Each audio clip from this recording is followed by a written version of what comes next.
Que la bénédiction de Dieu le Père, de Dieu le Fils et de Dieu le Saint-Esprit soit avec vous.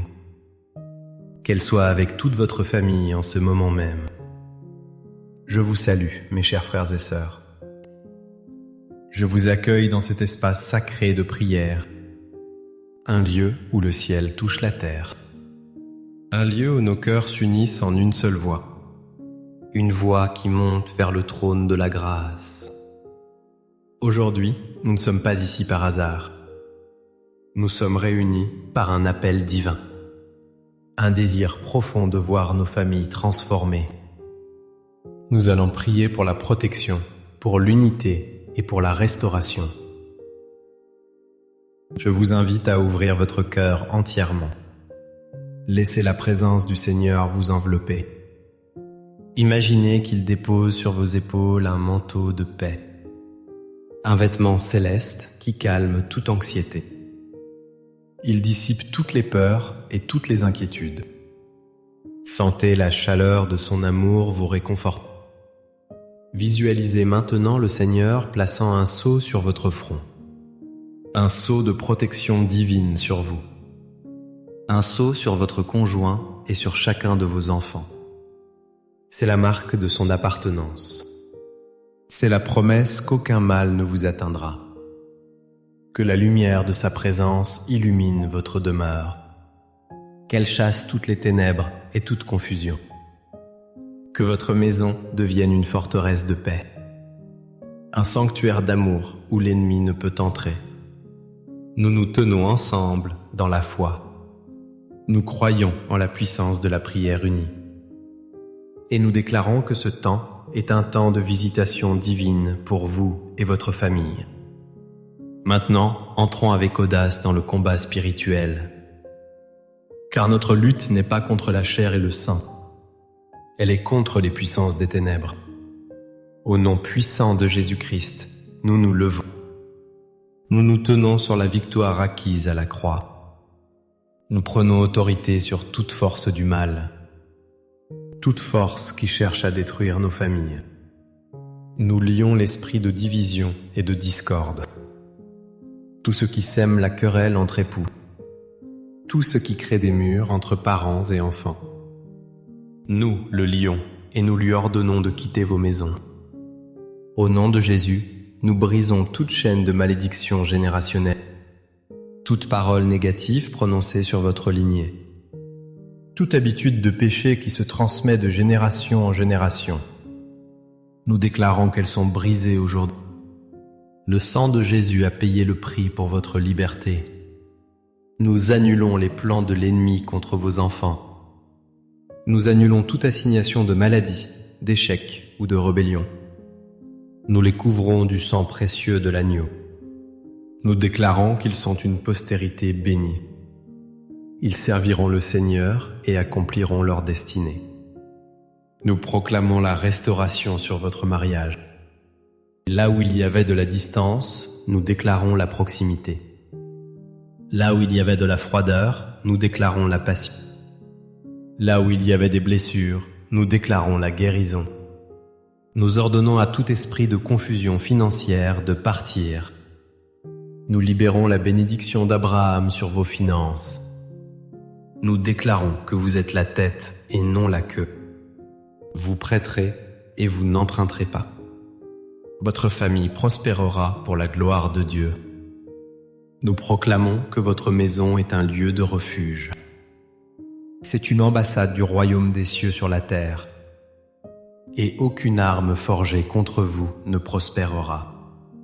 Pour la gloire de Dieu, nous sommes déjà une grande famille de prières ici sur YouTube.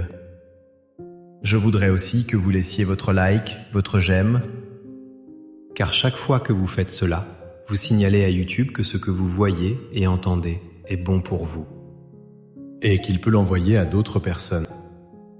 C'est pourquoi il est très important que vous laissiez votre j'aime. Et si vous n'êtes pas encore abonné, en dessous se trouve le mot s'abonner. Maintenant, chers amis, je vous invite à faire une pause. Passons de la prière de combat à la méditation du cœur. La parole de Dieu est une lampe à nos pieds. Elle est une lumière sur notre sentier. Elle contient les clés pour la restauration que nous cherchons. Il y a une histoire dans l'évangile de Luc qui touche le cœur même de notre sujet. C'est l'histoire que nous appelons celle du Fils prodigue. Mais c'est vraiment l'histoire d'un Père. Un Père dont le cœur reflète celui de notre Père céleste. Permettez-moi de vous la raconter à nouveau. Imaginez un foyer, une famille riche et respectée. Un père a 2 fils. Le plus jeune, un jour, vient trouver son père. Son cœur est rempli d'impatience et d'égoïsme. Il demande sa part d'héritage. C'est comme s'il disait « Père, pour moi, tu es déjà mort ». Pouvez-vous ressentir la douleur dans le cœur de ce père? Pourtant, avec une grâce infinie, il ne le rejette pas. Il ne le condamne pas. Il divise ses biens et lui donne sa part. Le fils part alors pour un pays lointain. Il gaspille tout son argent dans une vie de débauche. Il cherche le bonheur dans des plaisirs éphémères. Mais il ne trouve que le vide. Puis, une grande famine frappe le pays. Le voilà sans argent, sans amis, seul. Il est obligé de garder des porcs, une humiliation terrible pour un juif. Il a tellement faim qu'il désire manger la nourriture des animaux. C'est là, au fond du désespoir, qu'il revient à lui-même. Il se souvient de la maison de son père. Il se souvient que même les serviteurs de son père ont du pain en abondance. Une étincelle d'espoir naît dans son cœur. Il décide de rentrer. Il prépare son discours. « Père, j'ai péché contre le ciel et contre toi. Je ne suis plus digne d'être appelé ton fils. Traite-moi comme l'un de tes ouvriers. » Pendant tout ce temps, que faisait le père? L'Écriture nous donne un indice magnifique. Elle dit que tandis que le fils était encore loin, son père le vit. Cela signifie que chaque jour, le père scrutait l'horizon. Chaque jour, il attendait, il espérait. Son cœur de père n'avait jamais cessé d'aimer. Son amour n'était pas conditionné par le comportement de son fils. Quand il voit sa silhouette au loin, il est ému de compassion. Il court à sa rencontre. Il se jette à son cou et le couvre de baisers. Le fils commence son discours de repentance. Mais le père l'interrompt presque. Il appelle ses serviteurs. « Vite! Apportez la plus belle robe et revêtez-le. Mettez-lui un anneau au doigt et des sandales aux pieds. Amenez le veau gras et tuez-le. Mangeons et réjouissons-nous. Car mon fils que voici était mort et il est revenu à la vie. Il était perdu et il est retrouvé. La fête commence. La joie remplit la maison. La restauration est complète. Cette histoire est si riche. Elle est une source inépuisable d'espoir pour nos familles. Tirons-en quelques leçons profondes pour nous aujourd'hui. La première leçon est celle de l'amour inconditionnel du Père. Le Père de l'histoire n'a pas attendu que son Fils soit parfait pour l'aimer. Il l'aimait quand il est parti. Il l'aimait quand il gaspillait sa fortune. Il l'aimait quand il était dans la porcherie. Son amour était constant, indéfectible. C'est ainsi que Dieu vous aime. C'est ainsi qu'il aime votre enfant qui s'est peut-être égaré. Il n'y a rien que vous puissiez faire pour que Dieu vous aime plus. Et il n'y a rien que vous puissiez faire pour qu'il vous aime moins. Son amour est un fait acquis. Peut-être priez-vous pour un membre de votre famille. Un membre qui a tourné le dos à Dieu, à vous. Ne perdez jamais espoir. Continuez à aimer comme ce Père. Continuez à scruter l'horizon avec les yeux de la foi. L'amour de Dieu est plus puissant que toute rébellion. La deuxième leçon est qu'il y a toujours un chemin de retour. Le Fils a touché le fond. Mais même au plus bas, il n'était pas hors de portée de la grâce. Il a suffi d'une seule décision. la décision de se lever et de rentrer. C'est un message puissant pour nous et pour ceux pour qui nous prions. Peu importe la distance, peu importe l'erreur commise, la porte de la maison du Père est toujours ouverte. Il n'y a pas de péché que son sang ne puisse effacer. Il n'y a pas de blessure que son amour ne puisse guérir. Peut-être vous sentez-vous comme ce fils aujourd'hui. Vous vous sentez loin, indigne. Entendez la voix du Père qui vous appelle. Il ne vous attend pas avec des reproches. Il vous attend avec des bras ouverts et une fête préparée. Quel est le premier pas que vous devez faire pour rentrer à la maison? La troisième leçon est le pouvoir du pardon pour restaurer. Le Père n'a pas dit « je te pardonne, mais…» Son pardon était immédiat, total et extravagant. La robe représentait l'honneur restauré. L'anneau représentait l'autorité familiale restaurée. Les sandales représentaient le statut de fils restauré. Le pardon a effacé le passé. Il a ouvert la porte à un avenir nouveau. C'est le pardon qui guérit des familles brisées. Le manque de pardon est un poison. Il nous maintient en captivité. Il construit des murs de ressentiment. Aujourd'hui, qui avez-vous besoin de pardonner dans votre famille? Avez-vous besoin de vous pardonner à vous-même? Le pardon n'est pas un sentiment, c'est une décision.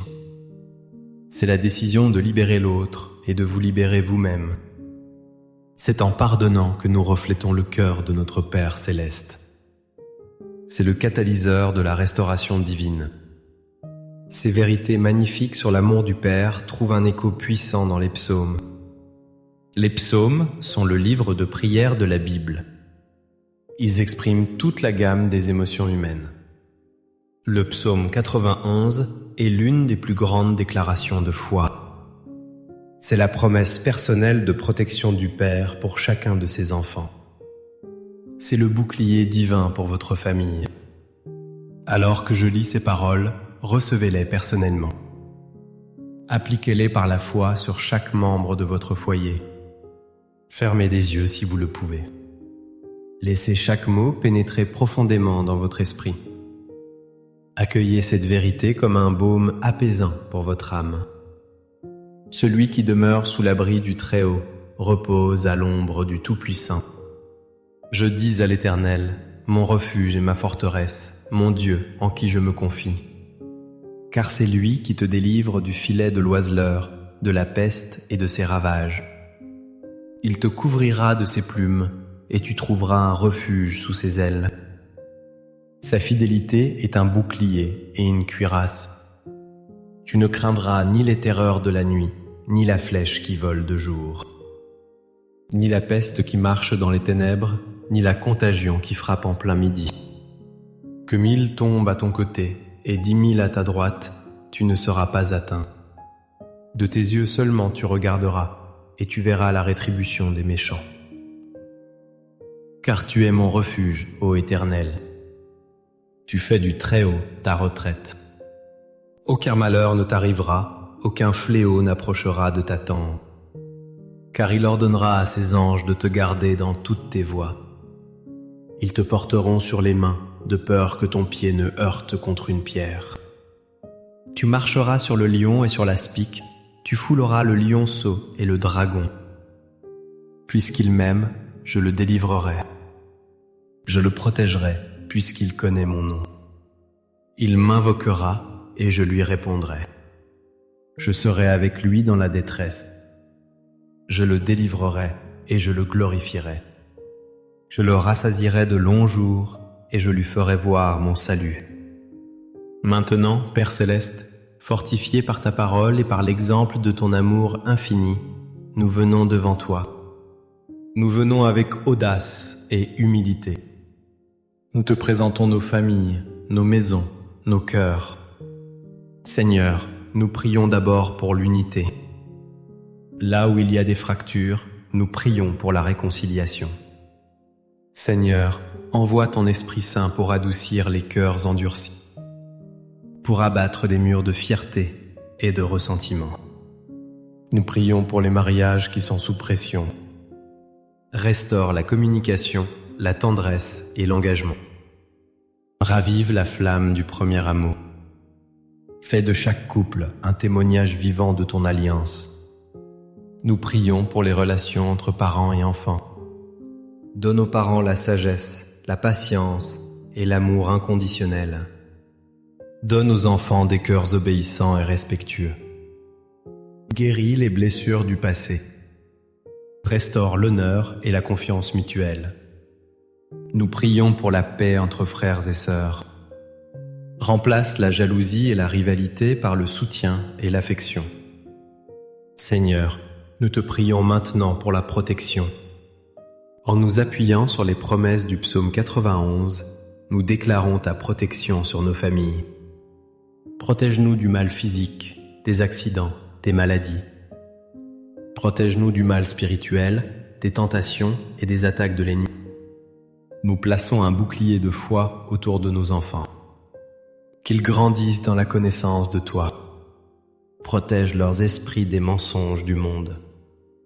Protège leur cœur de l'amertume et de la peur. Protège leur corps de tout mal. Que tes anges campent autour d'eux et les gardent. Qu'ils marchent dans la pureté et la sainteté.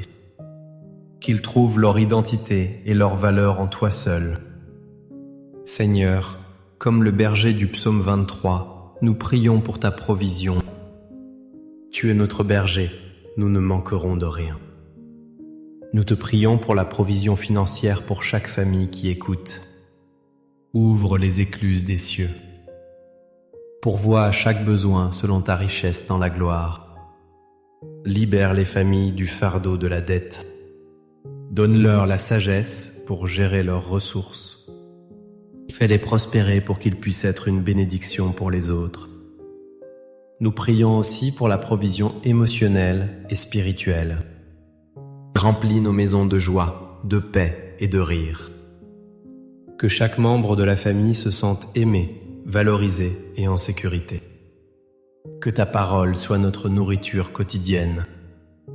Que ta présence soit l'atmosphère de nos foyers.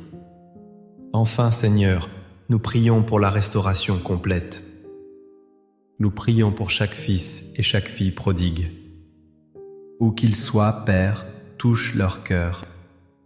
Comme tu l'as fait pour le fils de la parabole, amène-les à eux-mêmes. Crée en eux une soif de retourner à la maison. Nous nous tenons dans le rôle du Père qui attend. Nous les libérons dans ton amour et ta grâce.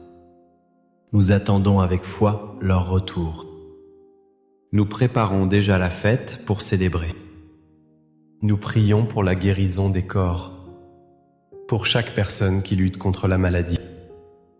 Que ta main guérisseuse se pose sur eux maintenant. Nous prions pour la guérison des cœurs brisés, pour ceux qui pleurent une perte ou une trahison. Sois leur consolateur et leur force. Restaure leur joie et leur espérance. Je vous invite maintenant, dans cet instant sacré, à écrire dans les commentaires le nom de votre famille. Vous pouvez aussi écrire une intention de prière particulière. En faisant cela, vous posez un acte de foi. Vous déposez votre fardeau au pied de la croix. Et nous, en tant que communauté, nous nous unirons à vous dans la prière. Que la paix de Dieu, qui surpasse toute intelligence, garde vos cœurs. Qu'elle garde vos pensées en Jésus-Christ. Que l'amour du Père vous enveloppe comme une couverture chaude. Que la grâce du Seigneur Jésus-Christ soit votre force quotidienne. Que la communion du Saint-Esprit soit votre guide et votre consolateur. Sachez que vous n'êtes pas seul dans vos combats. Le Père vous voit, il vous aime et il agit en votre faveur.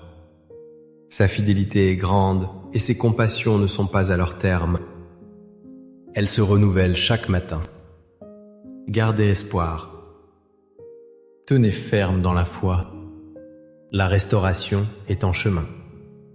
Le meilleur est à venir pour vous et pour toute votre maison. Recevez cette bénédiction finale. Que le Seigneur vous bénisse et vous garde. Que le Seigneur fasse luire sa face sur vous et vous accorde sa grâce. Que le Seigneur tourne sa face vers vous et vous donne la paix. Amen.